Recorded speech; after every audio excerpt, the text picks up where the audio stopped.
حي على الفلاح.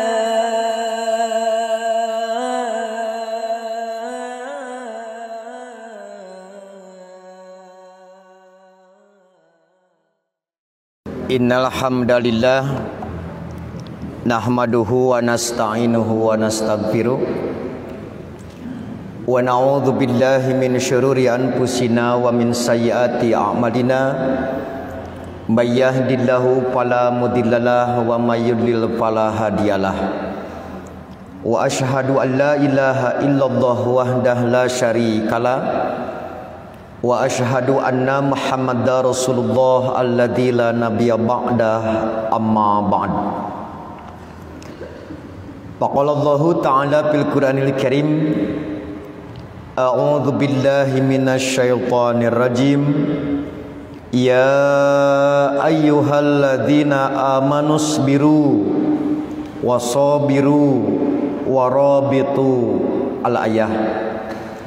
Wa qala Rasulullah sallallahu alaihi wasallam alaikum bisunnati wa sunnati al-khulafa ar-rasyidin al-mahdiyin al-hadis.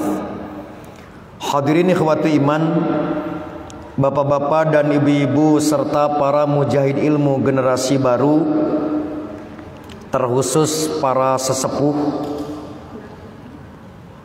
di Masjid Istiqomah dan juga para kader baru generasi muda Istiqomah serta para orang tua yang tak kenal lelah di dalam mengawal setiap langkah demi izzah Islam wal muslimin, terkhusus melalui kajian ilmiah yang diselenggarakan di Masjid Istiqomah. Tidak ada pujian yang paling pantas terucap dari lisan selain alhamdulillah, karena atas kudrah iradah serta inayah Allah kita dapat kembali bersua dalam kajian langka Sabtu kelima.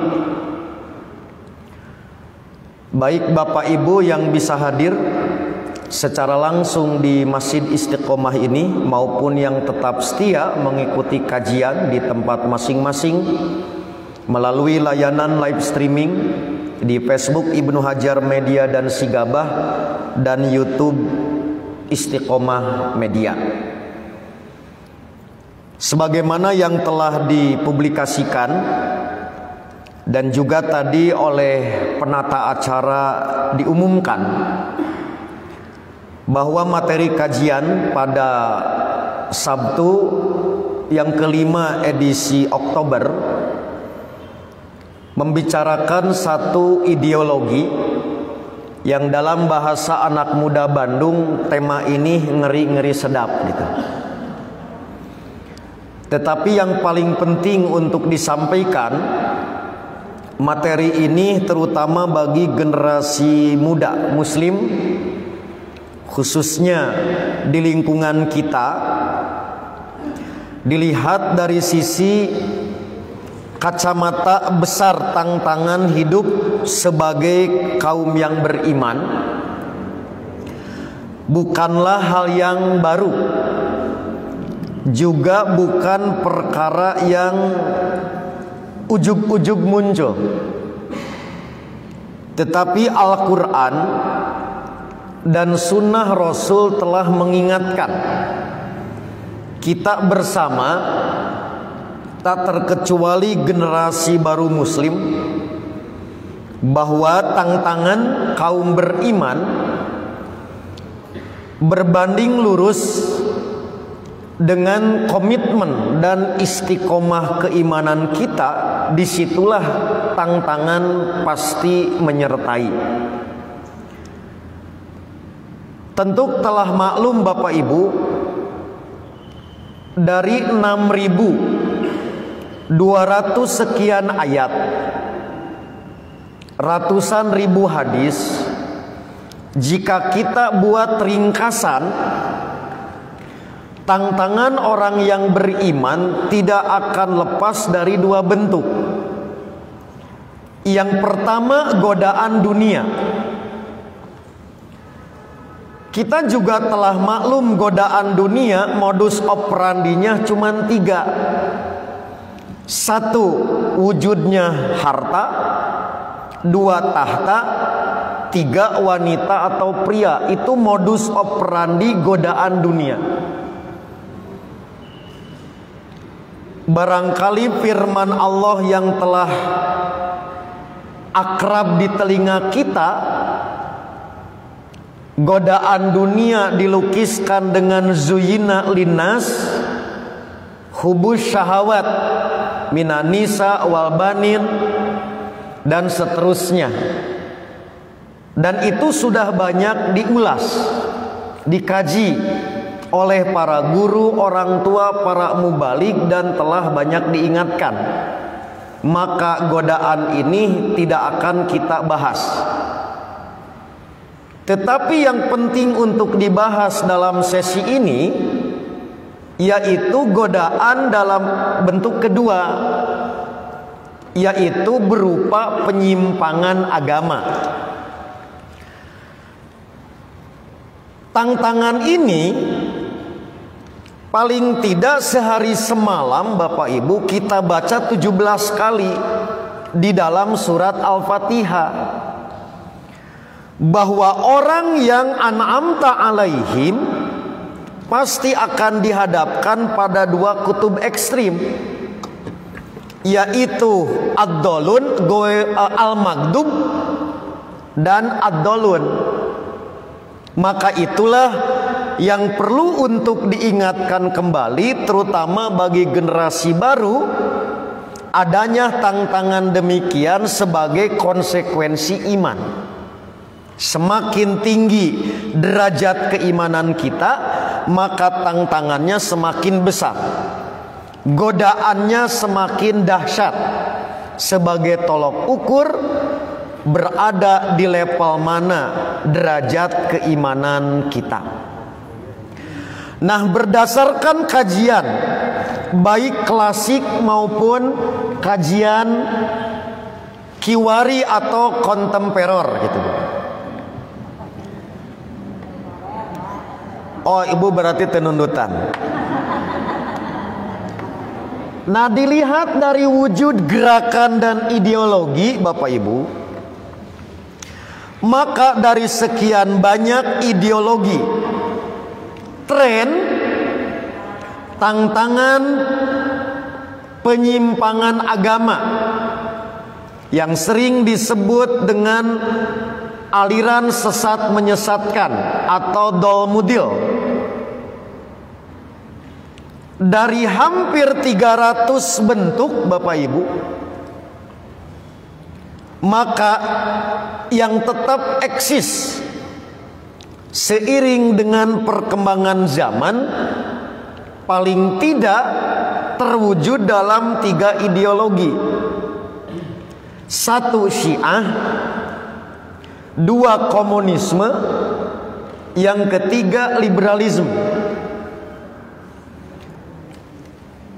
Ketiganya punya ideologi yang berbeda, tetapi di lapangan dalam kondisi tertentu ketiganya bisa merger, ketiganya bisa berkoalisi.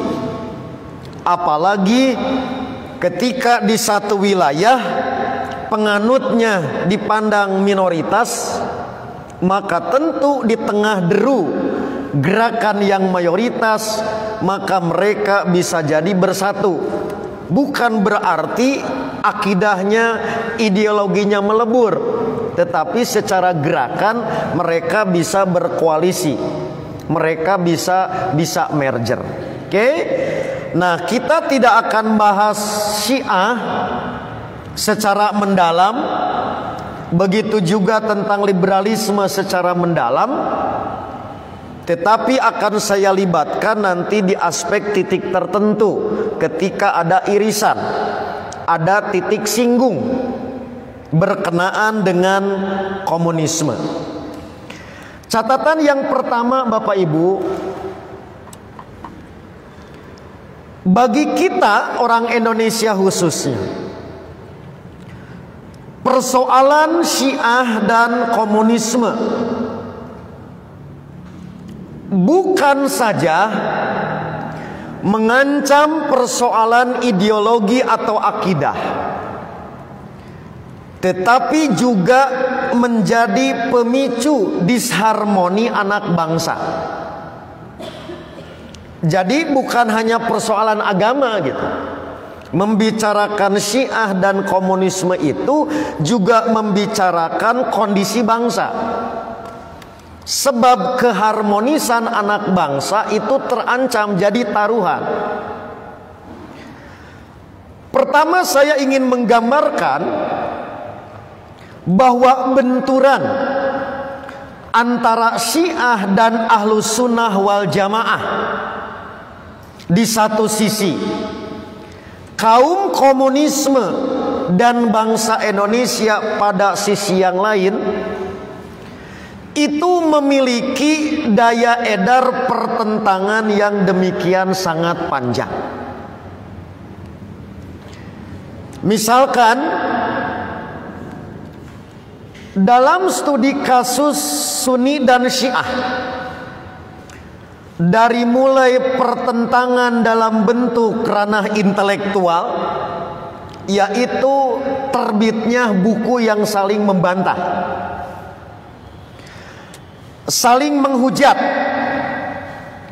sesuai dengan perspektif masing-masing, juga dilakukan upaya takribi, yaitu upaya perdamaian, rekonsiliasi, dengan dibuat lembaga-lembaga baik internasional maupun lembaga nasional, sampai pada pertarungan yang sifatnya kekuatan politik sampai berdarah-darah, seperti yang terjadi di berbagai negara, Afghanistan, di Irak, tak terkecuali di Indonesia. Misalkan beberapa kejadian di Madura. Begitu juga membicarakan persoalan antara komunisme dengan anak bangsa, tak kalah seru Bapak Ibu. Dimulai dari persoalan tadi saling bantah melalui buku, perdebatan terbuka, sampai tarung kekuasaan, maka dikhawatirkan juga akan memicu konflik horizontal secara fisik. Itulah yang saya sebut bahwa persoalan ini bukan saja persoalan akidah atau agama, tetapi bisa mengancam keutuhan anak bangsa. Karena memiliki sejarah yang demikian panjang, bukan hanya pertentangan halus, tapi bisa pertentangan yang demikian dahsyat. Nah, oleh karena itulah Bapak Ibu, materi ini menjadi penting. Mungkin bagi Bapak Ibu yang lebih dulu lahir dari generasi kami, karena kami baru 17 tahun Bapak Ibu kan.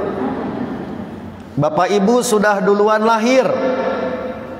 Setidaknya situasi masyarakat waktu itu oleh Bapak Ibu teralami, maka kajian ini paling tidak mengingatkan kembali akan cerita berdarah Indonesia yang tidak boleh terulang. Begitu juga bagi generasi baru yang belum pernah tahu, paling tidak kajian ini menjadi semacam injeksi daya imunitas. Karena kekebalan terhadap penyakit bukan hanya penyakit fisik, tetapi juga penyakit akidah, virus ideologi yang boleh jadi lebih kejam daripada virus penyakit fisik. Ini juga harus dikuatkan daya imun generasi baru. Nah, oleh karena itulah, apa yang akan dikaji, saya menggunakan dua model dokumen. Satu dokumen lama, jauh sebelum Amin Muchtar lahir, yaitu nasihat orang tua kita. yang tidak boleh ditinggalkan untuk membaca sekarang dan ke depan. Yang kedua, dokumen-dokumen baru untuk menjawab seperti apa komunis gaya baru, terutama di era 4.0 atau di era generasi millennials.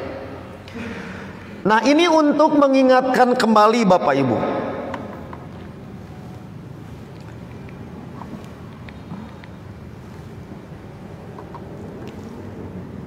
Membicarakan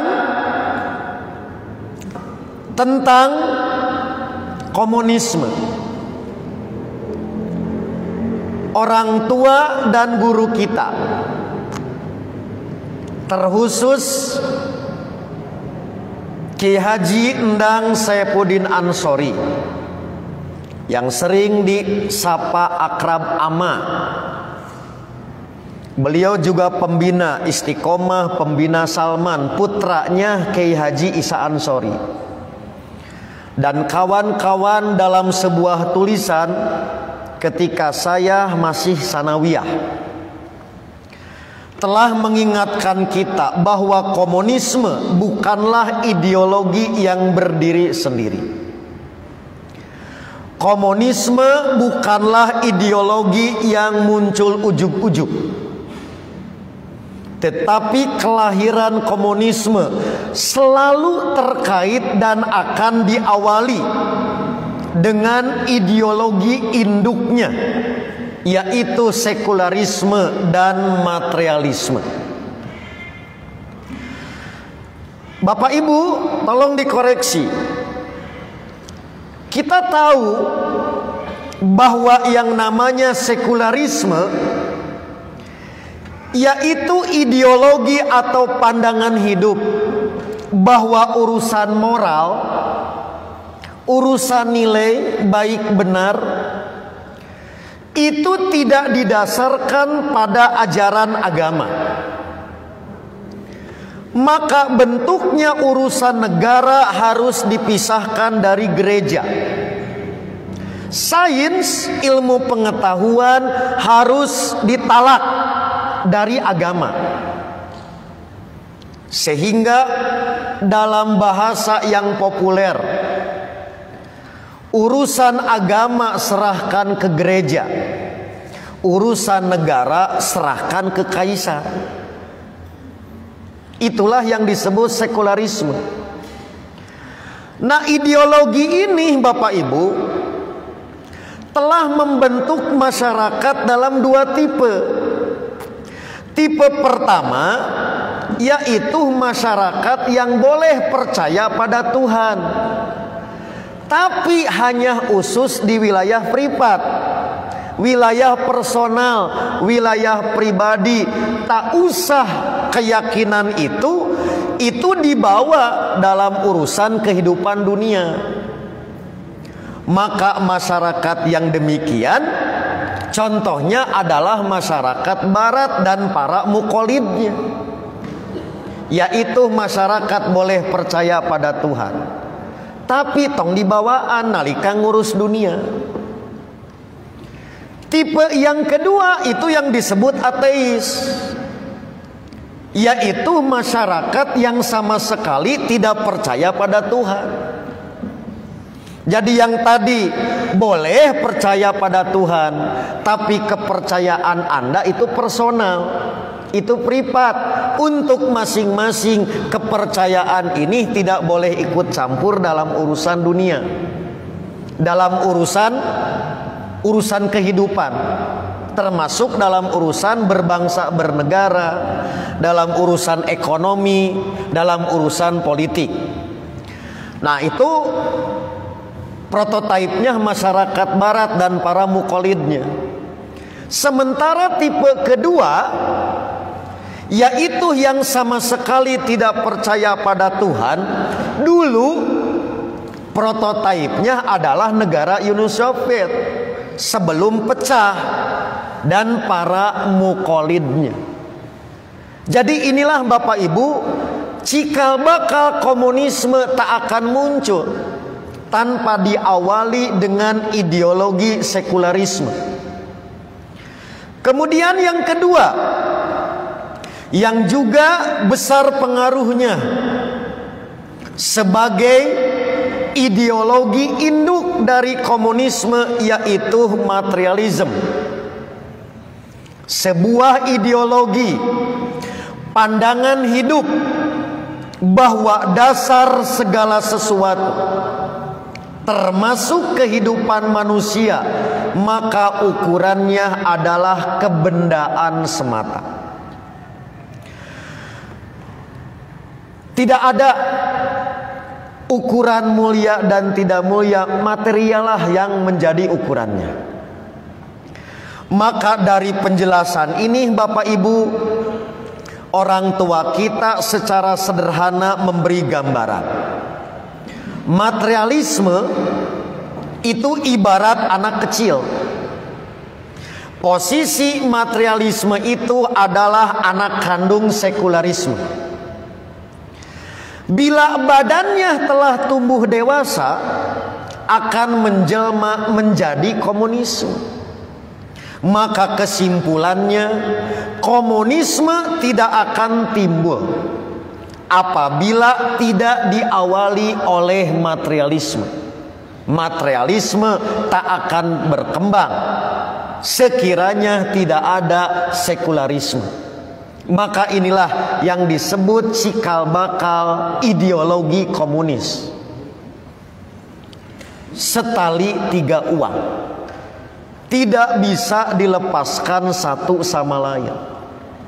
Inilah Bapak Ibu yang telah diingatkan oleh orang tua dan guru kita.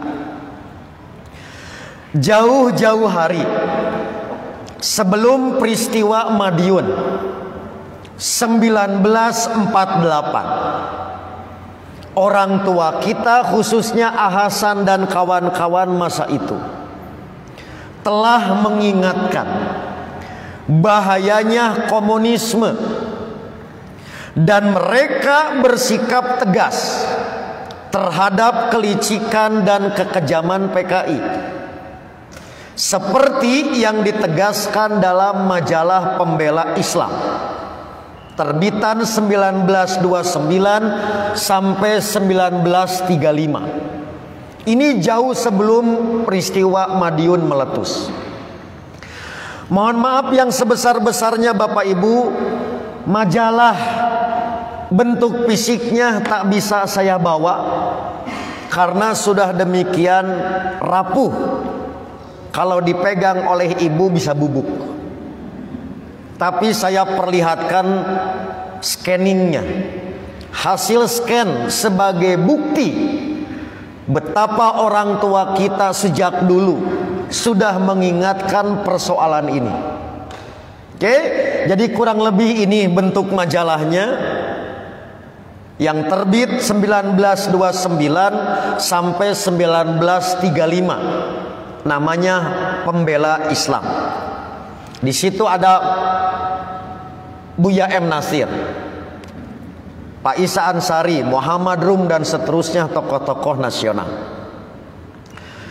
Kemudian sikap ini ditegaskan kembali oleh orang tua dan guru kita sebelum peristiwa G30 SPKI 65. Seperti ditegaskan oleh Aki Isa Ansori dan kawan-kawan dalam buku berjudul Bahaya Merah di Indonesia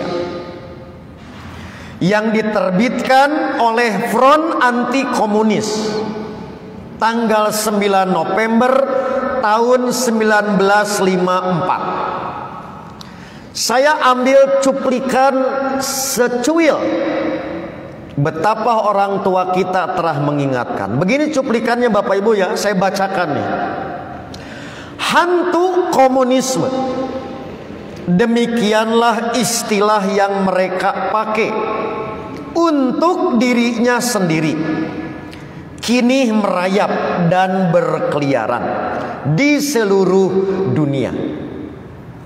Istilah komunisme tiada cukup hanya dipandang sebagai konsepsi duniawi semata, sebagai perumusan dari persaudaraan modern.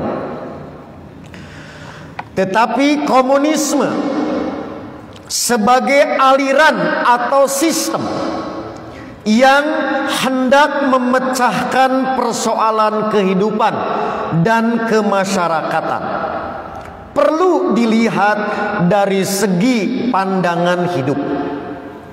Ia tegak dan hidup dengan ideologi Marxisme. Karl Marx, seorang Yahudi, bangsa Jerman, datang ke dunia membawa pandangan hidup, yaitu filosofi materialisme. Yang disebut dengan filosofi materialisme adalah sejalan dengan ajaran Darwinisme yang mengajarkan hukum evolusi dalam alam organik, yang menetapkan asal kejadian manusia dari kera atau monyet. Hukum evolusi yang dipakai oleh Marx dalam sejarah umat manusia atau monyet-monyet Tuan Darwin bergerak dan maju di atas sejarah kebendaan. Ini sekali lagi Bapak Ibu menegaskan tadkiroh yang telah disampaikan paling tidak tahun 1929. Sekali lagi, sebelum peristiwa 65 meletus. Jadi betapa orang tua dan guru kita demikian peduli, Bu, terhadap persoalan ideologi di luar Islam, komunisme, materialisme, dan sekularisme. Untuk apa? Bakatku nyaah, Bu, KNKRI, ke anak bangsa. Oke? Nah, oleh karena itulah maka saya tegaskan kembali, tahun 60, sebelum peristiwa detik-detik G30 SPKI, peringatan orang tua kita semakin gencar terus dilakukan. Ini seperti yang kemudian dimuat di majalah Al-Muslimun terbitan Bangil Jawa Timur di tahun 60. Mengingatkan bahkan bersikap tegas terhadap kelicikan dan kekejaman PKI. Akhirnya saya tutup kajian ini setelah peristiwa 65. Oke, ini adalah terakhir karena sudah jam 11 kajian kita ini. Lihat Bapak Ibu, setelah peristiwa 65, orang tua kita Ustadz Abdurrahman melalui majalah Risalah mengingatkan dengan judul "Setiap akhir adalah permulaan". Selangi Bapak Ibu ya, ini judulnya. Setelah meletus G30 SPKI 65, majalah Risalah kemudian mengingatkan ulang kita dengan judul "Setiap akhir adalah permulaan". Saya ambil cuplikan alinea pertama. Apa yang orang tua kita ingatkan dirasa terjadi sekarang. Begini Bapak Ibu, masa penekanan mental kini telah berakhir. Masa kemelut yang ditimbulkan kaum mulhidin Gestapo PKI kini secara yuridis formil berakhir. Tetapi ingatlah, pada hakikatnya kita sedang menghadapi masa permulaan. Akhir dari sesuatu adalah permulaan. Dan oleh karena itu, setiap permulaan merupakan sambungan yang lebih indah dan lebih baik. Tidak setiap permulaan merupakan sambungan yang lebih indah dan baik. Mungkin kebalikan dari keadaan sebelumnya yang terdahulu. Permulaan yang baik tidak dapat memberikan jaminan kebaikan untuk keseluruhan. Permulaan yang baik hanyalah setengah pekerjaan yang menghajatkan kelanjutan kerja dengan sepenuh hati. Lihat Bapak Ibu, apa yang dinasehatkan saya kira sangat relevan dengan apa yang terjadi. Jadi kita lupa Bapak Ibu, setelah dibubarkan tahun 65 dianggapnya selesai. Jadi bahasa legek barudak Bandung mah eufora. Begitu bubar PKI keprok poho. Padahal setiap akhir adalah permulaan. Jadi dianggapnya selesai. Sehingga membicarakan tentang PKI hantu, membicarakan tentang PKI itu dianggap memutar roda ke belakang. Membicarakan urusan ini adalah seperti tak akan selesai, tidak relevan membicarakan PKI. Itu sudah diingatkan. Oleh karena itulah Bapak Ibu, maka membicarakan komunis khususnya di Indonesia tidak bisa hanya membaca adegan tahun 65 yang hari ini oleh komunis gaya baru terus diangkat menunjukkan bahwa mereka korban Orde Baru, bukan pelaku, bukan penjahat, tetapi mereka adalah korban politik. PKI adalah jualan politik. Mereka adalah korban karena mereka ngambil potongan kejadian hanya tahun 65. Tetapi ada potongan-potongan sejarah, kejadian dan peristiwa serta gerakan yang tidak bisa dilepaskan sebagai satu kesatuan rencana, yaitu dua masa sebelum, yaitu tahun 26 dan 48. Juga peristiwa setelah, yaitu pasca reformasi tahun 98. Nah inilah Bapak Ibu kekhawatiran kami, generasi baru sudah tidak tahu tentang persoalan ini. Oke, sambil contoh Bu ya. Terlepas benar dan tidak kontroversi versi pemerintah G30 SPKI, tapi bagi saya Bapak Ibu, kalau tanggal 30 September pasti ada perhatian peristiwa G30 SPKI, nonton film. Walaupun bari sieun da suarana teh horor, bari ditutup kan Bu ku sarung, tapi bari nonton. Oke? Itu dalam bahasa kami di rumah, paling tidak oleh film dikenalkan ada satu kelompok yang berbahaya di Indonesia. Di buku sejarah di SD, kekejaman PKI masuk dalam buku sejarah. Tetapi pasca reformasi, pemutaran film kemudian akhirnya hilang. Di buku-buku sejarah, silahkan anak cucu ibu buka buku sejarah Indonesia, maka cerita tentang PKI itu relatif tidak ditemukan. Pertanyaan saya kan sederhana, apakah menghilangkan sejarah kekejaman PKI di buku itu tidak sengaja salah cetak? Tak itu Pak. Jadi anak kita sudah tidak mengenal lagi yang disebut komunis, karena media untuk mendidiknya sudah tidak ada. Saya angkatan 90 masih mendapatkan serum, masih diinjeksi dengan informasi paling tidak kita berhati-hati jangan sampai sejarah kelam terjadi kembali di Ibu Pertiwi.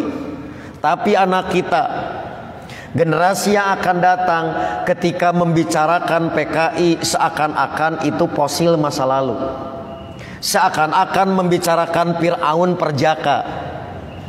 Inilah diantara contoh Bapak Ibu, satu diantara bukan kesalahan, keteledoran. Seakan-akan setelah peristiwa 65 kita eufora, selesai, habis PKI. Itulah diantara catatan penting kenapa saya hadirkan kembali nasihat orang tua sejak 29. Sampai terjadi peristiwa G30 SPKI diingatkan lagi, jangan eufora dengan pembubaran PKI secara yuridis formal, tetapi justru harus semakin meningkatkan waspada, karena ternyata apa yang dinasehatkan terjadi di tahun 98 pasca reformasi. Bahkan sekarang saya nanti akan perlihatkan beberapa dokumen terkini tentang komunis gaya baru. Siap Bapak Ibu? Ngajinya sampai jam 12? Asli nih, barusan kan ngaji masa lalu, belum ngaji masa depan. Barusan baru muqaddimah, baru warming up. Siapa? Siapna terame. Siap, ongkos siap mah gitu tim. Siap gitu. Nah ya. Nah, catatan yang pertama, ini yang kita lupa, khususnya para orang tua, yaitu selain tadi membaca rangkaian peristiwa, yang tidak boleh dilupakan membaca peta orang-orang terlibat PKI setelah keluar TAP MPRS tahun 66 dengan pembubaran organisasi PKI sebagai organisasi terlarang. Lihat Bapak Ibu, begitu PKI dibubarkan, kita harus ingat yang namanya orang komunis itu posisinya dibagi dua, ada dalam negeri, ada luar negeri. Dan jangan lupa di situ selalu ada bantuan pihak asing. Mari kita lihat dalam negeri. Dalam negeri Bapak Ibu, saya baginya itu menjadi 3 kelas, 3 klaster PKI dalam negeri. Oke, ada kelas A, kelas B, kelas C. Itu dalam negeri itu. Klaster ini dihitung berdasarkan bobot kejahatan yang mereka lakukan. Kemudian nanti kita bicarakan klaster di luar negeri yang tidak bisa dilepaskan dalam membicarakan komunisme gaya baru sekarang. Saya ambil contoh Bapak Ibu untuk golongan A atau klaster A. Jadi klaster A adalah mereka yang memiliki kesalahan paling fatal dan mereka telah dieksekusi. Contoh, kalau bahasa kita Bu, dari mulai tadi Aidit, Bu, generasi yang barunya sampai ke Untung, Subandrio, tanu eta mah beres Pak, dengan dieksekusi mati di mahkamah militer luar biasa kalau dia militer, oke, atau di pengadilan umum beres. Tanu ama memang selesai, sudah setimpal dengan perbuatannya. Nah, disangkanya hanya itu. Padahal jangan lupa ada klaster B, yaitu Bapak Ibu Mereka yang melakukan kejahatan kelas menengah, yang oleh Orde Baru diasingkan ke Pulau Buru, yang disebut ekstapol.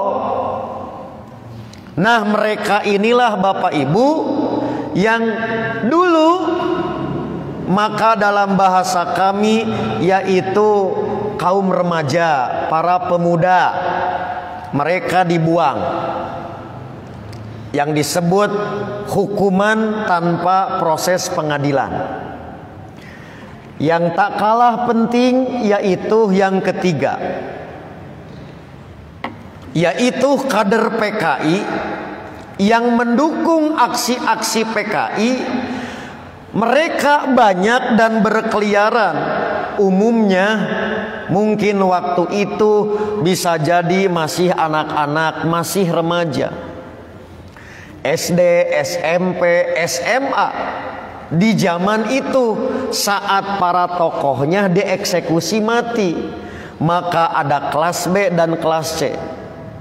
Ini sekali lagi selain peristiwa, tipologi orang-orang yang mendukung gerakan komunisme khususnya di Indonesia.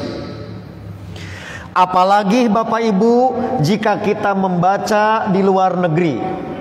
Nanti saya perlihatkan tempat nongkrongnya. Oke, mudah-mudahan Bapak Ibu bisa berkunjung. Lihat Bapak Ibu, begitu dinyatakan bubar dalam negeri, orang PKI luar negeri merasa tak pernah bubar, sebab keputusan Indonesia tidak berlaku bagi mereka. Maka partai PKI ini di luar negeri masih eksis, tidak tersentuh dengan TAP MPR Indonesia. Maka kader PKI tetap berkeyakinan dan tetap mengurus bahwa PKI tidak pernah dibubarkan. Dua, pada saat peristiwa G30 SPKI, mereka sedang ada di luar negeri melanjutkan studi hingga ke perguruan tinggi. Oke Bu, seperti di Inggris, di Belanda, di Jerman, Rusia maupun Cina. Jadi saat peristiwa terjadi mereka ada di situ. Mereka sedang studi. Bahkan sampai tingkat S3 doktor. Itu yang saya sebut, dilihat dari tipologi tadi, mereka ketika peristiwa mereka sedang di kader, disiapkan. Oke, kemudian yang ketiga yaitu mereka yang bergerak di bidang bisnis.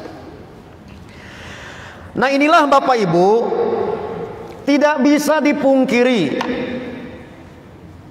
yaitu antara PKI dalam negeri maupun PKI luar negeri itu memiliki hubungan dan kerjasama demi kebangkitan PKI di masa yang akan datang.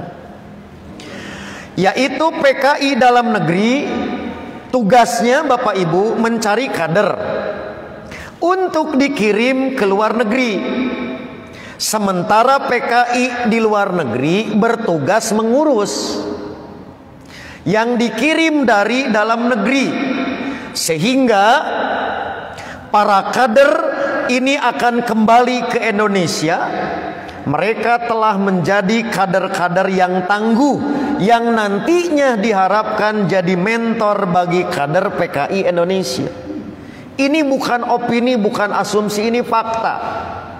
Sekali lagi, maka kita menyangka selesai, padahal yang selesai adalah pembubaran organisasinya di Indonesia, tetapi pergerakannya tidak pernah terhenti. Oke. Nah, apa yang mereka lakukan seakan-akan mendapat angin segar ketika terjadi reformasi. Satu di antara contoh Bapak Ibu, setelah terjadi reformasi, misalnya keluar undang-undang pemilu nomor 12 tahun 2003. Bu, dalam pasal 60G itu memuat adanya kebolehan orang-orang berideologi PKI menjadi apa saja. Bisa jadi anggota DPRD, bisa jadi anggota DPR RI, bahkan bisa masuk di 3 kekuasaan, mau legislatif, mau yudikatif, atau bahkan eksekutif. Itu setelah reformasi, Pak. Bagi orang yang punya ideologi dimungkinkan oleh undang-undang tahun 2003. Kemudian Bapak Ibu, kita pun menemukan peluang bangkitnya mereka dengan apa, Pak? Ternyata reformasi. Kita pun sadar sekarang bahwa ternyata reformasi tujuannya belum tentu sama. Saya menyebutnya ada penjahat bawa virus nebeng. Semua menyebutnya musuh bersama Pak Harto. Baru begitu tumbang dirasa, ternyata tujuannya tidak sama. Karena dia tidak punya kekuatan memanfaatkan iofora kita. Tumbang Pak Harto keprok KB. Apa yang terjadi? Ternyata agenda mereka beda dengan agenda masyarakat secara umum. Bahkan Pak Hartonya demikian dihabisi karena dianggap sebagai musuh mereka, sebagai musuh utama. Nah, itu baru terasa Bapak Ibu. Jadi kejadian 65 atau beres. Begitu Pak Harto jatuh juga kereprok. Sampai saya nanya ke ibu, Bu, atau Pak Harto tumbang, atau saya nanya apa kesalahan Pak Harto ke ibu? Halo, tekan gitu. Jadi apa tuh atohna urang harita? Tuh Pak. Ternyata banyak pemain yang membonceng gerakan reformasi dengan tujuan yang berbeda. Nah, salah satu di antaranya yang tadi, Pak, yaitu klaster B dan klaster C yang ikut mendompleng gerakan reformasi. Maka disitulah sekali lagi dimungkinkan mereka bisa masuk. Bahkan tolong dikoreksi Bapak Ibu, yaitu yang dulu ada litsus untuk jadi RTW itu bisa, kemudian dihapuskan sehingga orang yang punya ideologi tidak ada pagar pengaman, bisa jadi apa saja. Dulu mah ada litsus, terlepas dari kontroversi manfaat dan tidak, tapi minimal ada alat deteksi. Begitu semua itu ditiadakan, inilah yang kemudian menjadi catatan penting bagi kita bersama. Inilah Bapak Ibu, paling tidak kenapa tiap tanggal 30 September Indonesia selalu gaduh. Karena sejatinya keluarga PKI dan simpatisannya dari generasi baru inilah yang belakangan menunjukkan rasa tak puas terhadap sejarah kelam tahun 65. Maka mereka merasa bahwa permainan itu belum selesai. Mereka getol berkampanye dalam ragam media, termasuk film tandingan. Kalau G30 SPKI versi Orde Baru cuma 1 filmnya. Mereka membuat film tandingan bisa 20. Baik diproduksi murni dalam negeri, nanti saya perlihatkan filmnya, 20 judul film, 1 film kita putar 1 jam, ngajinya 20 jam. Jadi murni dalam konteks produksi dalam negeri, kedua kerjasama dengan internasional, yaitu film tandingan terhadap G30 SPKI. Oke Bu ya. Nah, tujuannya apa Bapak Ibu? generasi baru ini mau dengan media apapun tujuannya satu, yaitu ingin merubah opini publik, ingin meyakinkan masyarakat bahwa PKI bukan pemberontak, PKI bukan pelaku, tapi korban Orde Baru. Itu targetnya. Sehingga yang selama ini menyalahkan mereka, sebetulnya saya pun harus dikasihani gitu kira-kira. Karena saya pun bukan pelaku tapi korban. Itu target utama, merubah pencitraan, merubah image di masyarakat tentang kelakuan senior dan para orang tua mereka. Bahkan tak sungkan mereka mengklaim sejarah pengkhianatan G30 SPKI yang selama ini dikenalkan adalah salah, tidak lurus, tidak bersih. Itu produk politik. Oke, maka disinilah masyarakat Muslim dan berbagai pihak perlu berhati-hati, waspada terhadap film tandingan yang dibuat dengan rasa lain versi PKI. Prihatinnya Bapak Ibu, nu itu mah dilarang ditonton, nu tandingan mah bebas diakses dalam ragam media, bisa diunduh pakai YouTube, di Twitter, di Instagram. Nu iya mah semakin jarang unggah dipunculkeun, diramekeun. Tapi nu ieu mah dengan bebas berkeliaran, bisa di HP putra putri ibu, tanpa harus menonton di bioskop atau di layar televisi, karena di HP sudah bisa ditonton. Nah ini sekali lagi bagi saya, boleh jadi cara pembacaan dengan Bapak Ibu berbeda. Ini bukan ujug-ujug, bukan tiba-tiba. Ini adalah bagian dari rentetan peristiwa yang dulu sudah diingatkan oleh orang tua kita, bahwa akhir sesuatu adalah permulaan. Gitu ya. Jadi orang tua kita sudah demikian peka membaca arah, walaupun mereka sudah tidak hidup di zaman kita, tapi pikiran mereka seakan-akan masih hadir hari ini. Inilah contoh filmnya Bapak Ibu. Belum saya update yang terbaru. Ada beberapa judul nanti film yang terbaru yang terus diproduksi. Ini contoh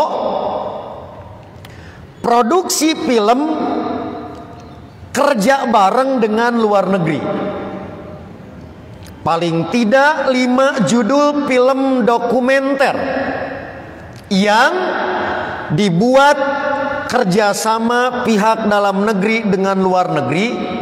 1 judul sebelum era reformasi, 4 judul pasca reformasi 98. Intinya Bapak Ibu, film ini menampilkan narasi-narasi korban kejahatan kemanusiaan pasca gerakan 30 September 65. Siap Bu, tonton?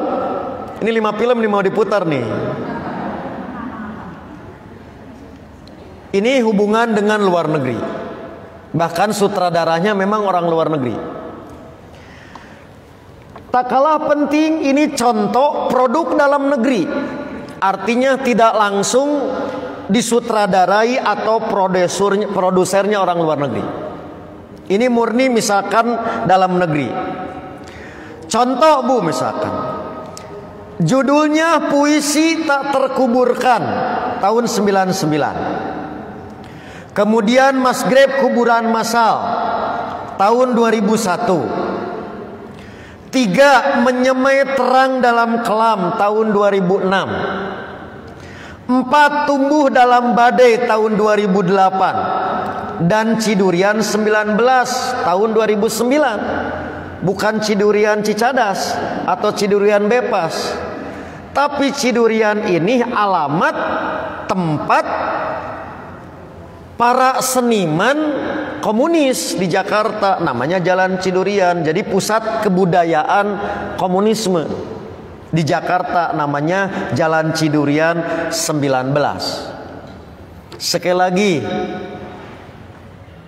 da moal aya atuh aya film lamun eueuh jelema emang hantu nu nyieun kan gitu Pak. Nah, film itu mah hiji, paling tidak 10 yang paling fenomenal. Bahkan beberapa film diputar dalam festival film internasional. Di Perancis, di Belanda diputar ini sebagai festival film yang menunjukkan bahwa mereka adalah korban bukan pelaku. Mereka adalah korban politik. Semua ditujukan pada persoalan orde baru. Jadi ini Bapak Ibu, cara berkampanye PKI atau komunis generasi baru yang saya sebut rasa milenial. Tidak lagi melakukan seperti yang dilakukan para senior atau orang tuanya, tetapi lewat berbagai media demikian. Keluarga PKI dan mereka yang mengklaim sebagai korban Orde Baru dan TNI bahkan berusaha melakukan dramatisasi jumlah korban, bahwa mereka betul-betul korban dibantai. Maka jumlah yang wafat, yang dibunuh itu terkadang didramatisasi jumlahnya. Misalkan Bu, ada korban 100.000 di satu desa, padahal penduduk desa nangan 50.000. Halo, 50 lagi apakah bangkit tikus gitu? Ini saya ambil contoh. Desa itu cuma 50.000 misalkan, atau 50 orang, tapi diklaim yang dibantainya 100. Itu baru satu desa, belum beberapa desa. Makanya wajar kalau kemudian antara versi pemerintah dan versi mereka itu jomplang. Nyatu pada orang bodoh tidak bodoh-bodoh amat kan. Makanya ayah dibantai saeutik. Pembantaian itu kan harus banyak, maka perlu diungkap fakta bahwa mereka betul-betul korban pembantaian, walaupun harus dengan memakap jumlah korban. Bahkan tiap waktu temuan robah-robah, tapi tidak menurun, terus meningkat. Oke? Saya ambil contoh, mereka korban, tapi yang diangkatnya hanya tahun 65 gitu. Mereka nggak akan berani untuk mengungkap di tahun 26, di tahun 48. Sementara kita, kalau kita jadi korban, kita akan lebih hebat daripada mereka. Lah mereka ngadu jumlah. Sebab umat Islam, TNI itu sudah jadi korban sejak 929. Sok kurang hitung kuburanana. Terus 48. Maka nggak akan sebanding. Padahal itu fakta. Tapi bagerna umat Islam, demi damainya NKRI, padahal kita juga berhak mengungkap, apalagi menekan negara untuk dibuka kembali kasus itu. Umat Islam henteu. Padahal jauh demikian banyak. Tapi mereka yang jumlahnya sedikit bisa didramatisasi sampai jumlahnya lebih banyak dari sesungguhnya. Nah ini Bapak Ibu sekali lagi, jadi modus-modus generasi baru ini membuat pencitraan kesan bagaimana agar target mereka korban itu tercapai. Ini hanya sekedar contoh Bapak Ibu ya. Saya yakin Bapak Ibu persoalan ini mah sudah katalar kan? Sudah demikian akrab di telinga Bapak Ibu. Contoh ya, ini misalkan versi dalam negeri korban. Menurut perhitungan Bung Karno waktu itu 60.000. Menurut Pak Adam Malik sebagai wakil presiden itu 150.000. Menurut pengakuan orang PKI namanya Sudisman itu 180.000. Menurut hasil perhitungan ABRI atau TNI 40.000. Tidak ada yang lebih dari 200.000. Kan gitu Bapak Ibu. Tapi mari kita lihat perhitungan LSM luar negeri.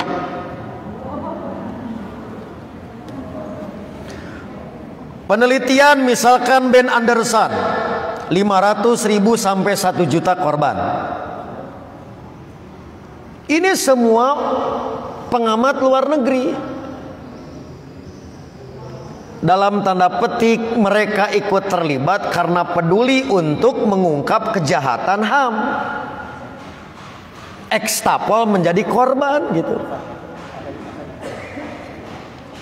Sampai 1 juta. Bahkan tahun kemarin 2019 angkanya meningkat. Versi Ketua Yayasan Korban Orba itu bisa sampai 5 juta. Seluruh Indonesia hasil temuan gitu Pak. Oke ya. Jadi inilah contoh Pak yang disebut dengan komunis gaya baru. Pertarungan ada dalam urusan opini, urusan lobby, bagaimana memutarbalikan fakta. Sehingga target bahwa mereka adalah korban bukan pelaku. Jika anak negeri tak peduli, saya kira kampanye mereka akan sukses. Sehingga akan hilang dalam ingatan kita mereka adalah korban, harus dikasihani. Sebab mereka juga sama seperti kita adalah korban Orde Baru. Akhirnya Bapak Ibu, tanpa mengurangi rasa hormat, beberapa catatan perlu untuk saya sampaikan. Kalau terpaksa saya sebutkan nama, tapi kalau tidak akan saya berikan hanya simbol.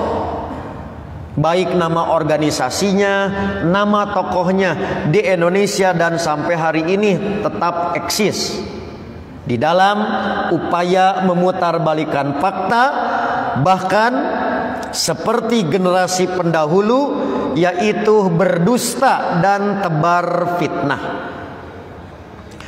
Misalkan Bapak Ibu, ini yang mereka nyatakan ketika diajukan, kalau Anda mengaku tahun 65 adalah korban, bagaimana dengan orang tua kami tahun 92948? Padahal ada 19 Pak, peristiwa yang tidak bisa dibantah keterlibatan PKI. Oke Pak? Filmnya juga nanti silahkan Bapak Ibu bisa dilihat. Produksi Kodim 0803 Madiun. Betapa kekejaman mereka yang tidak bisa dihilangkan untuk membuktikan mereka bukan korban. Karena yang pasti TNI dan ulama yang jadi korban di peristiwa itu. Itu videonya resmi dan sudah dirilis, sudah bisa diputarkan untuk membantah tudingan mereka adalah korban, mereka pelaku. Ini contoh Pak ya, ini contoh. Nah ini contoh. Jika mereka ditanyakan terhadap ini, gitu Pak, ini adalah fakta yang tidak bisa dibantah. Mereka adalah pelaku. Kalau ditanyakan pasti ngeles gitu Pak. Tidak tahulah, gak punya data lah gitu. Jadi kalau ditujukan 65 getol gitu. Tapi kalau ditujukan pada fakta-fakta sebelumnya pasti ngeles, berdusta. Ternyata ada kesamaan antara generasi kolonial dengan generasi milenial. Ini kan generasi kolonial kan? Ternyata ada kesamaan. Apa? Pendusta. Jadi walaupun tadi tampilannya berubah, metode pendekatannya berganti, ada sifat yang sama dengan pendahulunya. Apa? Berdusta. Inilah yang saya katakan ada kemiripan dengan Syiah. Kalau Syiah takiyah, ini alwadulu gitu. Ngawadul. Oh, berarti sama. Ganti baju, ganti metode, tapi ada karakteristik yang DNA-nya masih sama. Apa? Tukang bohong. Ini yang bagi saya sehebat-hebatnya bangke ditutup, toh baunya akan tercium juga. Apa? Karakter dustanya tak bisa disembunyikan. Jadi begitu disodorkan data-data ini ngeles. Kenapa? Karena tidak menguntungkan mereka. Nah, jadi inilah Bapak Ibu kesimpulannya yang disebut dengan komunis gaya baru, yaitu komunisme dalam wujud organisasi betul sudah bubar, namun sebagai ideologi komunisme tidak akan pernah mati. Saya menyebut sebelum sekarang, yaitu hanya tidur atau sakaratul maut, tapi tidak akan mati. Maka wujudnya dalam bentuk gerakan, baik dalam negeri maupun luar negeri, menggunakan dul wajhain, dua wajah. Satu, secara legal yang disebut ODB, organisasi dengan bentuk. Nanti saya sebutkan ada yayasan, ada LSM, ada ormas. Yang kedua yaitu OTB, organisasi tanpa bentuk, gerakan bawah tanah. Mereka menggunakan dua model untuk komunis gaya baru, sehingga membicarakan komunis tak melulu di bawah tanah, Pak. Bawah tanah mah itu model lama. Karena model baru dibagi dua, ada yang di atas permukaan bahkan resmi, diakui oleh negara organisasinya karena memenuhi syarat. Yang kedua, ada yang tetap memainkan underground, yaitu yang saya sebut OTB, organisasi tanpa bentuk. Inilah diantara dua tokoh yang tidak bisa dilepaskan. Walaupun tadi sudah tua, dulu masuk di klaster B dan C yang bersangkutan, yang paling getol mengkampanyekan bahwa PKI korban. Ya Bu, melalui beberapa yayasan. Ini contoh Bu ya.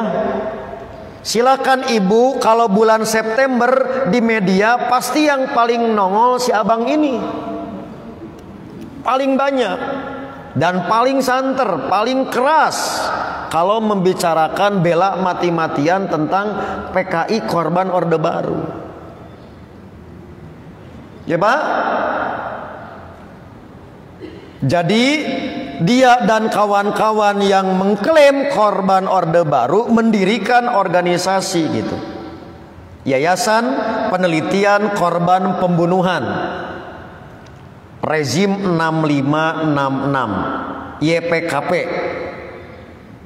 Dia sebagai ketuanya. Ini paling getol, coba tanggal 30 itu paling getol, bersuara di dalam negeri dan juga di dunia internasional. Kemudian contoh lain, ada juga yang disebut Yayasan Bhinneka Nusantara.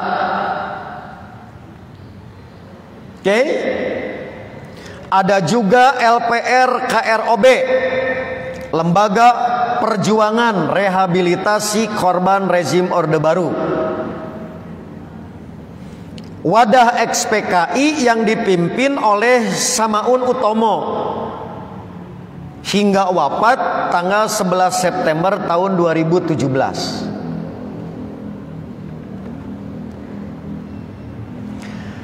Kemudian juga tak kalah penting peran dari Paguyuban Orde Baru Pakorba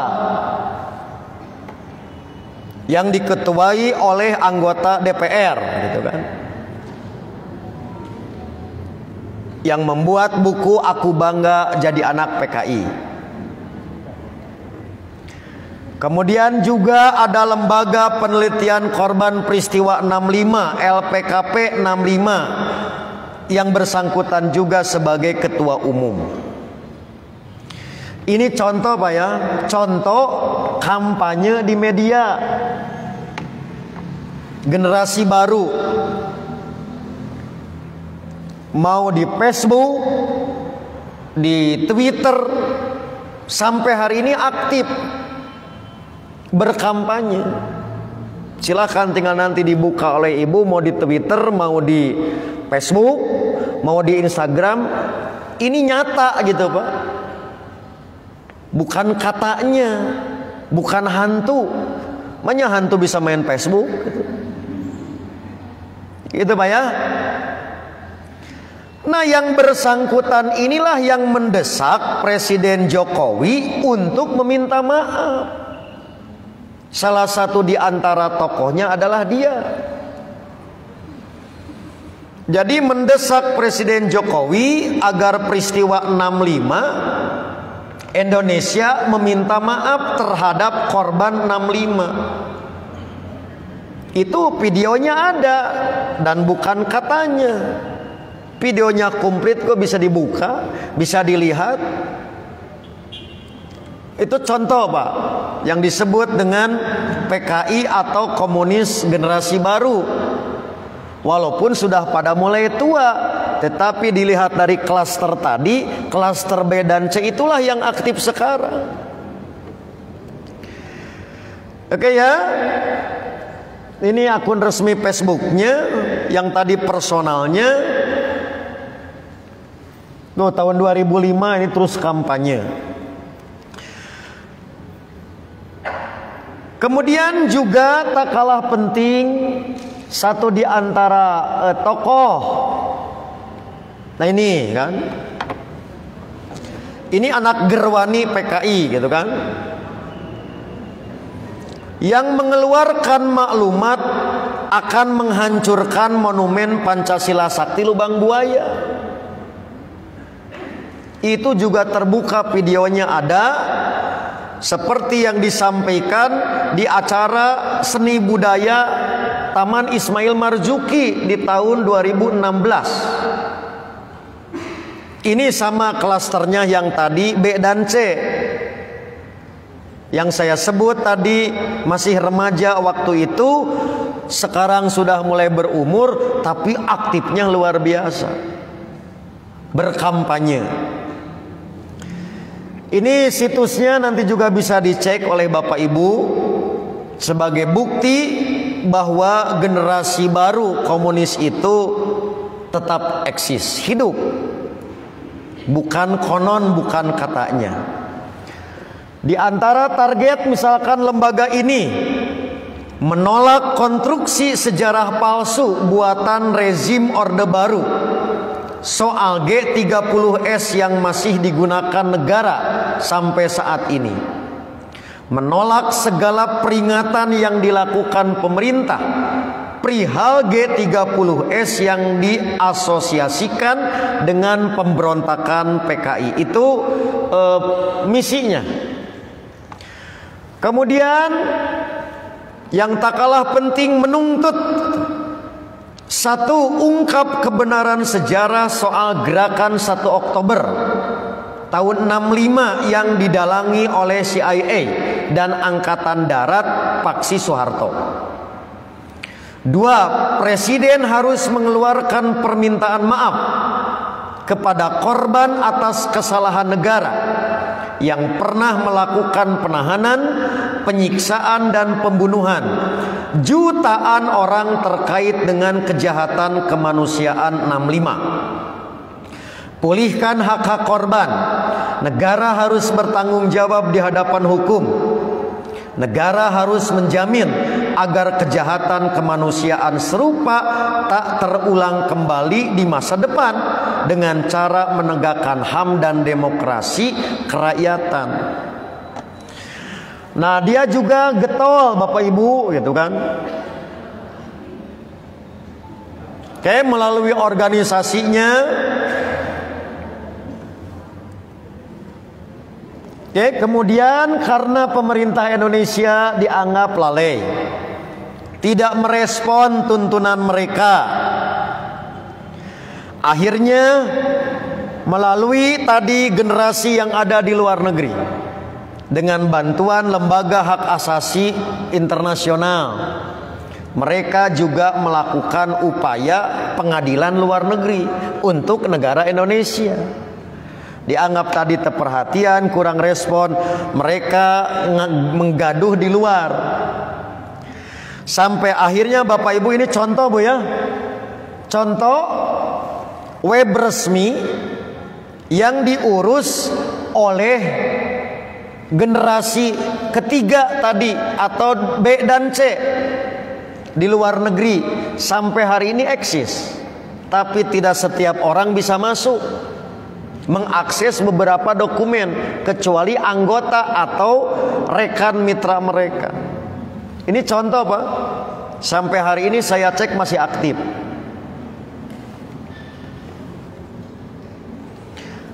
Kemudian ini juga contoh kerjasama dengan luar negeri, menerbitkan buku dalih pembunuhan massal. Sementara ini tempat, saya nitip ke Ibu, kalau ke Perancis saya tolong pesankan kopi di sini. Jadi Belanda, Perancis yang dulu di luar negeri tidak boleh pulang dan generasi baru itu terus menguatkan komunitas dan organisasi.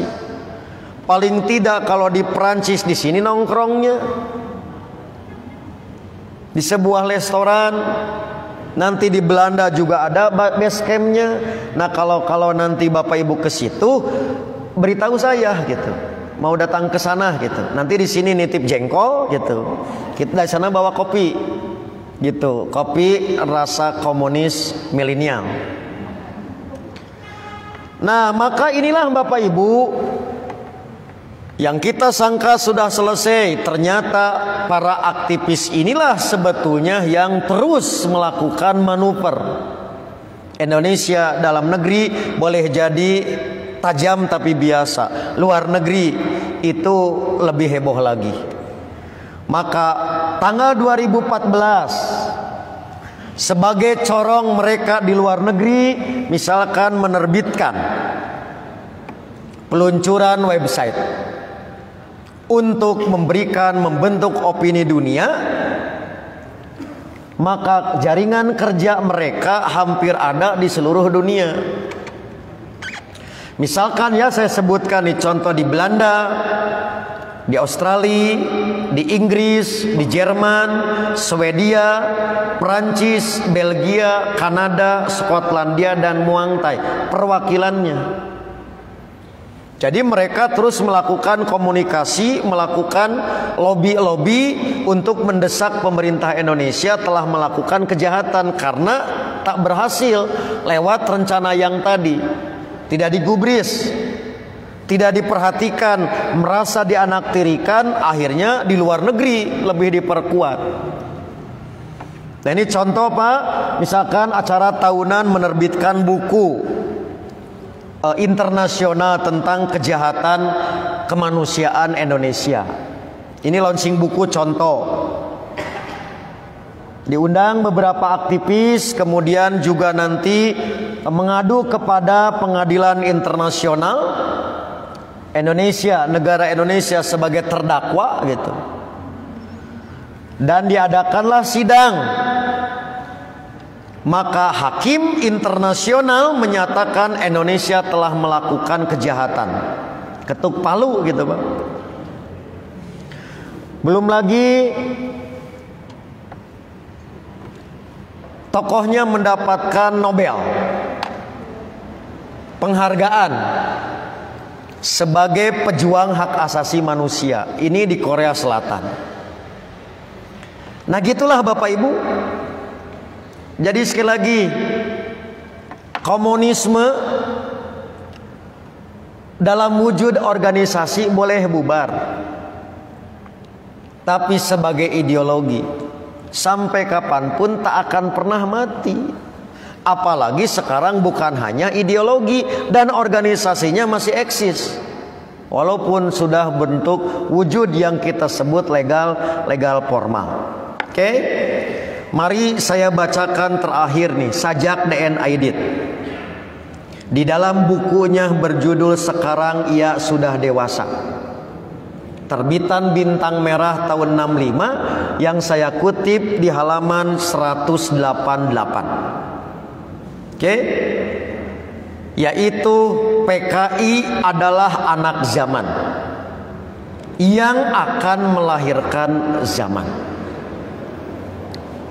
Doktrin ini tak pernah mati, maka akan selalu melahirkan anak zaman. Nah, batur mah kitu nyiptakeun kader.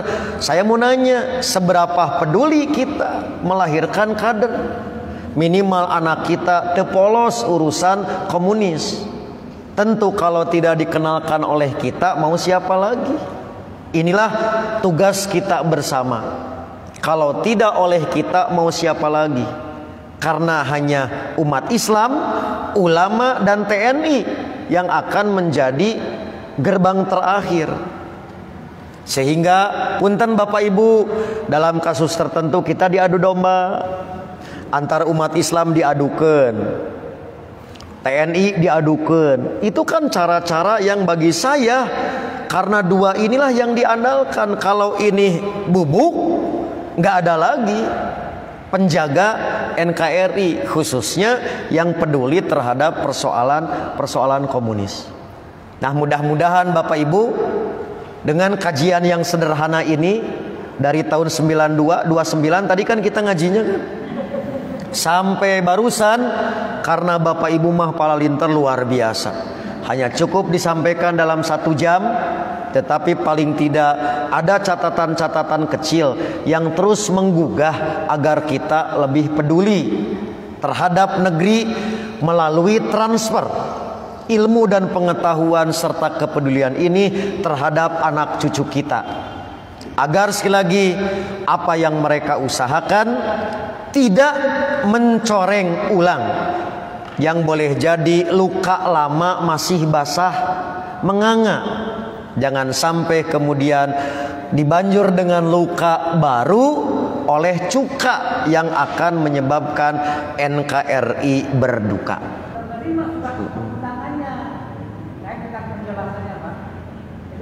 Oke, jadi catatan yang pertama, di pesantren bahkan bukan di perguruan tinggi, di kami ini terus diajarkan. Jadi kalau bahasa kita mah buku kita tuh pakai 2, standar nasional, standar lokal. Di standar lokal terus diajarkan kepada generasi baru, apalagi di perguruan tinggi. Ini terus dilakukan kajian dan disosialisasi.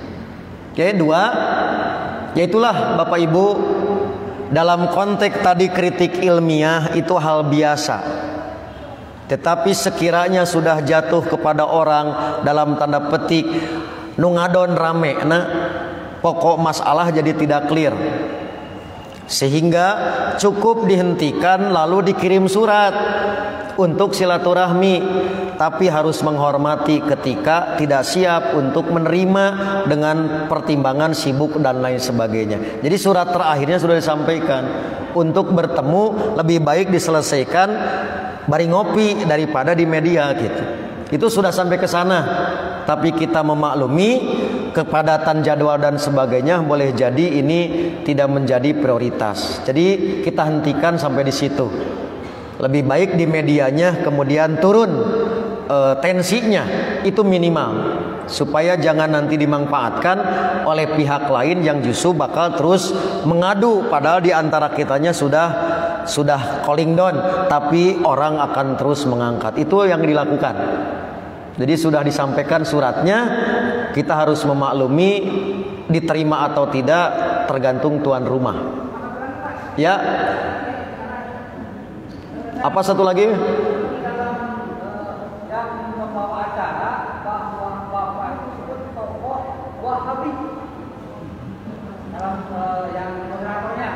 Amin Muhtar Wahabi. Oh itu. Karena kalau lihat di YouTube, kalau dalam debat Wahabi lari. Ya betul. Ya itu juga sama Bapak Ibu. Jadi yang kita khawatirkan, saya sering mengatakan kalau antara ahli ilmu debat itu vitamin, tapi kalau dicerna oleh orang awam mencret. Nah yang paling bahaya justru pihak lain yang selalu mendompleng. Contoh, penyebutan Wahabi dengan Salafi, itu orang Syiah pasti nebeng, karena mereka tabok nilih tangan, hayang ngababuk make leungeun batur. Makanya kita tidak mau diadu domba, harus lebih peka. Dengan ucapan Wahabi tidak kita balas, sebab maunya terus getreng antara Aswaja dengan Wahabi. Nah jangan sampai masuk di jebakan itu. Itu yang saya maksud. Harus hati-hati di media ini, seperti teman kita padahal musuh yang mengompori kita. Tidak selalu itu ada di pihak kita. Itu penting. Yang hari ini terlalu terbuka, tapi tidak bisa kita larang di YouTube-nya kan. Maka filter kitalah yang harus diperkuat. Gitu Kang? Siap? Hidup Wahabi gitu. Nah itu. Ibu silakan. Ibu dulu ya. Ya. Sok Bu. Silakan kalau kuat berdiri sudah sembuh ya. Kalau tidak mah silakan duduk saja. Yuk. Siap. Ya. Cok. Siap Bu? Ada pertanyaan Bu? Itu mah Widi sok. Ya Widi. Ya.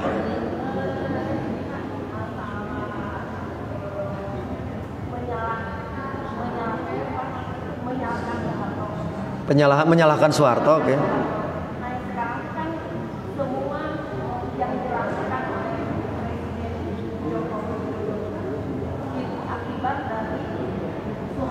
Ya. Nah itu bagaimana kita membalasnya atau mengungkapkannya bahwa itu bukan kesalahan Soeharto. Ya. Jadi sekarang itu banyak sekali cuma akibat berbagai akibat. Ya. Ibu lihat, umat Islam diajarkan bersikap i'tidal. Kita mah diajarna titah adil, yaitu qad kholat. Apa yang terjadi masa lalu sudah terjadi, kita ambil pelajaran, sehingga kita tidak boleh melupakan jasa kebaikan. Sama seperti kita tidak menutup mata atas keburukan. Tapi kalau semua jasa-jasanya kemudian dihilangkan, ya itu yang tidak boleh. Apalagi karena kesalahan lalu cuci tangan, selalu melempar pada masa lalu. Itu pekerjaan orang yang fasik. Maka kita tidak boleh seperti itu. Pak Harto harus kita apresiasi dari sisi nilai kebaikan. Apa coba Bu kebaikan minimal untuk umat Islam, untuk NKRI? Itu TAP MPR, Undang-Undang PNPS, pagar pengaman akidah. Masih berdiri saja 300 aliran itu menjamur di Indonesia. Apalagi kalau itu hancur. Itu diamandemen ke berbagai sudut. Alhamdulillah berhasil kene di Mahkamah Konstitusinya gagal yang mengamandemen. Itu contoh yang konkret secara ideologi bisa masih mengamankan NKRI dalam konteks agama yang resmi 6. Di luar itu aliran sesat atau sempalan. Itu contoh. Tetapi sekali lagi, ada keburukan bukan berarti ditutup. maka apa perbaikannya untuk anak bangsa sekarang dan ke depan. Nah, itulah yang diajarkan. Oke? Begitu ada ibu yang menyatakan Orde Baru jelek, ibu tinggal tanya, kejelekan tadi Pak Harto kepada Anda apa?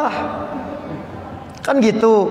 Kalau tidak tahu, sudah kita doakan Pak Harto semoga diampuni dosanya, kebaikannya kita bisa memanfaatkan dan lain sebagainya. Nah, saya khawatir kita semua ini ternyata korban propaganda supaya kita mendukung, padahal tos tumbang mah mereka punya agenda sendiri. Itulah cara Islam mengajarkan bersikap pada seseorang. Begitu ya.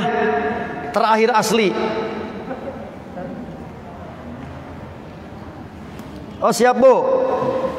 Islami terpenak di darat ya. Ya.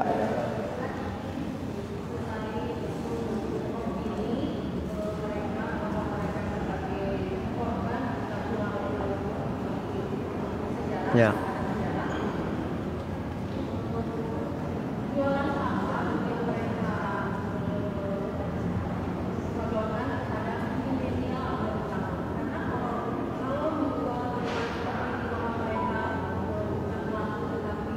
Korban. Ya.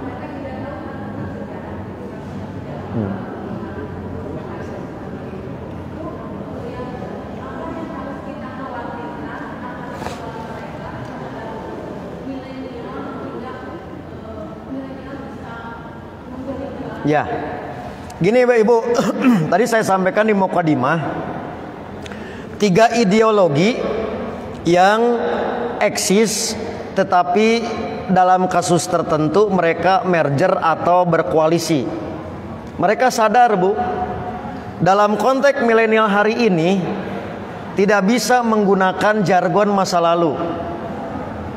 Maka yang digunakan itu saya dapatkan ada bukunya, buku PKI Rasa Milenial. Maka pendekatan yang digunakan adalah pendekatan satu, kebebasan yang dijualnya. Kebebasan beropini, kebebasan berkehendak, termasuk kebebasan dalam berketuhanan. 2, kemasannya dalam kemasan budaya. Kalau ibu cek nanti di Jalan Riau ada pusat kebudayaan Perancis, ada pusat kebudayaan Belanda, maka ada nongkrong misalkan weekend lewat acara teater. Nah, itu yang sekarang digunakan pendekatan-pendekatannya. Nah, di antaranya nanti ada sebuah penerbit di Jalan Cikutra menerbitkan yang masa lalu dan sampai mengenalkan dalam tanda petik ajaran kiri dengan rasa milenial. Dan program-program itu rutin, ada pemutaran film, ada pemutaran tadi hobi dan lain sebagainya. Itu yang dilakukan. Nah, maka disinilah mendapatkan tempat dengan liberalisme, yaitu kebebasan berekspresi. Maka dalam praktek lapangan antara Syiah, liberalisme dan komunisme itu bisa bersatu untuk mengemas yang disebut dengan rasa milenial. Itu yang hari ini yang kami dapatkan. Ya, Ibu lihat, kita sebagai orang tua kan yang paling pertama harus kita perhatikan, apakah ideologi Islam anak kita sudah kuat atau belum. Dalam bahasa orang tua, sebelum kita ngejar-ngejar maling, kuatkan dulu pintu, cek jendela, kalau-kalau kuncinya rapuh, kalau-kalau tulakna ruksak.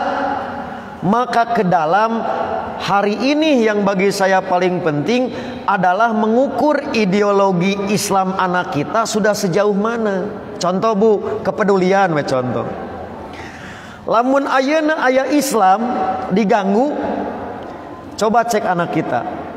Apakah ada peduli terhadap Islam dengan gangguan yang lain? 2, atau kaum muslimin. Seperti kemarin Palestina, Uyghur. Bagi saya justru yang paling pokok itu adalah mendidik kepeduliannya. Nah, jangan sampai kita justru khawatir dari ideologi ini, ternyata anak kita sudah membuka pintu masuk karena kurang peduli. Itulah yang sering Pak Atian ingatkan, ajak budak ingetan, betapa ada tugas bersama yang tak kalah penting untuk diperhatikan sejak dini.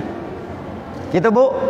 Ya, mudah-mudahan ini semua terus mengingatkan kita akan tugas yang tak boleh terjeda sampai anak kita betul-betul memiliki kepedulian tinggi akan nasib keyakinan anak negeri di masa sekarang dan masa yang akan datang. Bapak Ibu, karena waktu juga yang memisahkan kita, nanti silahkan kalau ada pertanyaan susulan sampaikan ke panitia di Istiqomah atau di kolom komentar di Facebook atau YouTube. Nanti insya Allah akan direspon oleh kami bersama tim media. Akhirnya saya mohon maaf atas segala kekurangan dan mohon pamit untuk melanjutkan tugas lain. Insya Allah kita bertemu kembali Sabtu kelima, entah kapan. Yang jelas ketika kita bertemu dalam keadaan sehat walafiat dan tetap semangat dalam mengemban syiar-syiar Allah. Aqulu qouli hadza wa astaghfirullah li wa lakum. Wassalamualaikum warahmatullahi wabarakatuh.